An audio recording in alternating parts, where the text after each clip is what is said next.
Hello, and welcome to Organized, the Business Law Breakdown. I'm Professor Seth C. Orenberg, and in this episode, we'll focus on authority and agency in partnerships. A defining feature of general partnerships is the dual role partners play.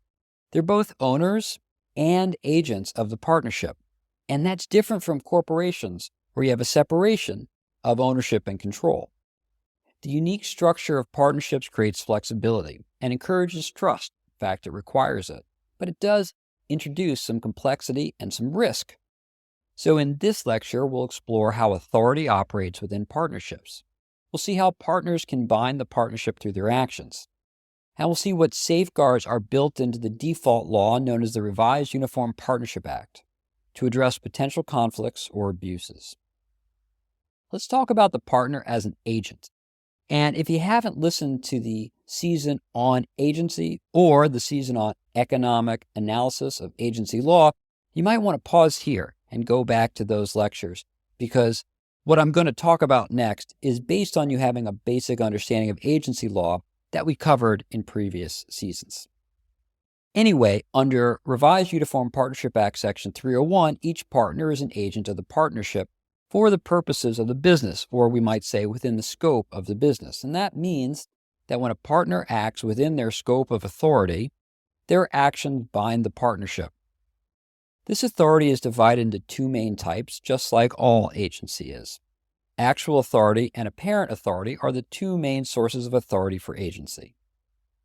Actual authority refers to explicit or implied permissions granted by the partnership agreement or by other partners.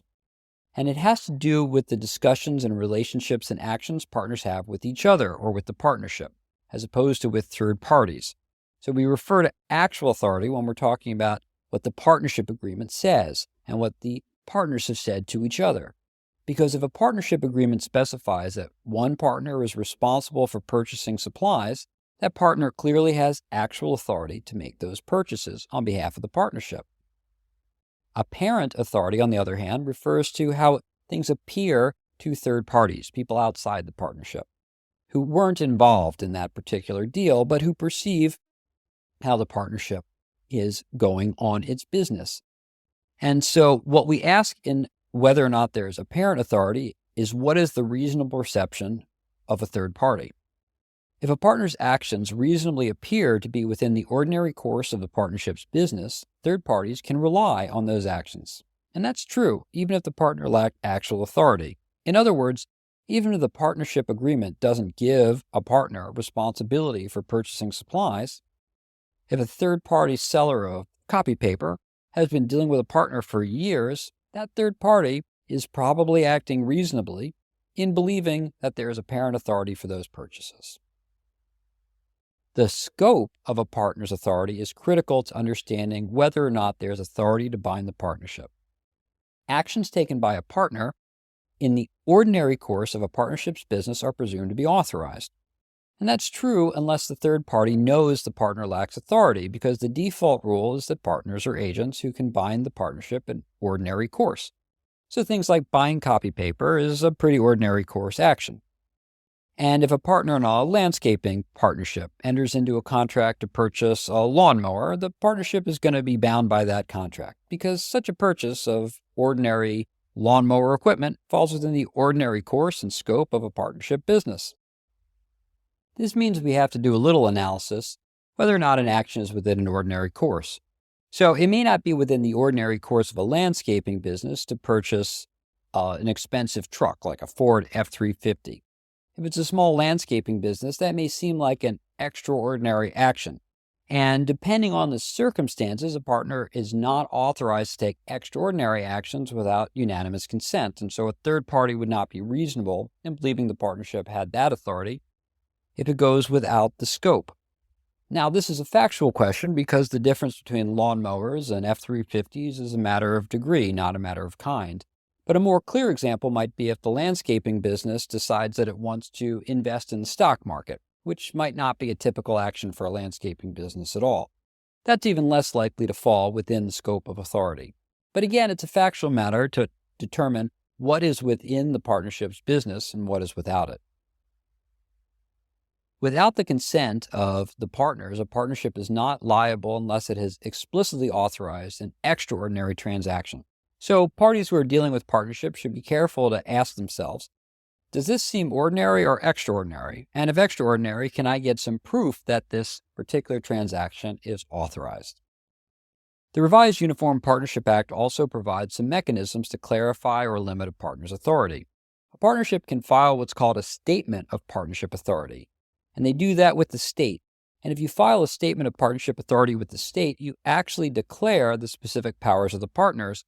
And since now there's been public notice of the limits or grants of authority, that generally protects the partnership from being liable for actions taken that go beyond the statement of partnership authority. The dual role of partners as agents and co-owners creates significant opportunities for efficiency. But as you can probably imagine already, there's also risks because the partnership could be liable for a partner who acts recklessly or dishonestly. A partnership could stupidly bind the partnership to an obligation that harms its financial stability. Going back to the landscaping business, maybe it doesn't make a ton of sense to get that fully loaded Cadillac Escalade. But if they do, the partnership and each of the partners is liable for paying off that debt. Consider a scenario where a partner signs a loan agreement and does it for personal gain, but claims to act on behalf of the partnership. Maybe the partner just wants to drive around in a blinged out car. That's selfish, but if a third party reasonably believes the partner has authority, the partnership could be held liable for the debt. And this highlights the importance of managing agency relationships carefully. You have to choose your partners with care. And if you have one who's a little bit off the rails, filing that statement of partnership authority can limit your risks. Another challenge arises from conflicts of interest, which touches on the duty of loyalty. Partners have to balance their own interests with the fiduciary duties they owe to the partnership. If a partner enters into a transaction that benefits themselves at the expense of the partnership, it can lead to disputes or even litigation. The Revised Uniform Partnership Act addresses this by imposing fiduciary duties of loyalty and care, which I had mentioned in a previous lecture, and we'll spend a season talking about those duties in the corporate context in particular. The Revised Uniform Partnership Act, therefore, has several safeguards that protect against the misuse of authority. As mentioned, partners can agree in advance to limit certain powers through their partnership agreement, and this limits the actual authority of partners to do certain things that the partnership doesn't want. They can also file a statement of partnership authority, and that puts third parties on notice, which limits the scope of apparent authority and can again limit the liability of the partnership.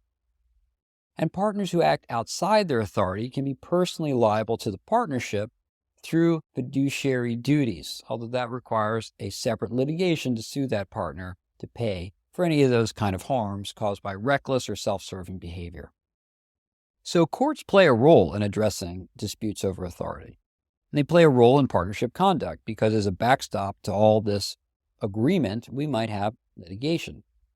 When determining whether a partner had authority, courts decide factors such as the nature of the business, the partner's role within the partnership, and the reasonable expectation of third parties. It's a fact-intensive analysis, which takes time and money to litigate, so it's better to avoid these things up front if possible. It really underscores the importance of clear communication and a well-drafted partnership agreement. In conclusion, authority and agency in partnerships are central to the operation of partnerships because it provides both flexibility and accountability, allowing partnerships to take a range of actions, but there being responsibilities for doing so. The ability of partners to bind partnerships streamlines decision-making, but it also requires careful management to avoid some of the risks we discussed. So, as you reflect on today's lecture, you might consider how a partnership structure might influence the scope of a partner's authority. Does it matter what industry you're in? How would you advise a client to manage these issues proactively? If your client is in a high-stakes business or has partners they don't trust, what should they do? As you think about these things, let me thank you for joining me today on Organized, the Business Law Breakdown. As always, I'm Professor Seth C. Orenberg, and I look forward to talking to you in the next episode about the entity theory of partnerships.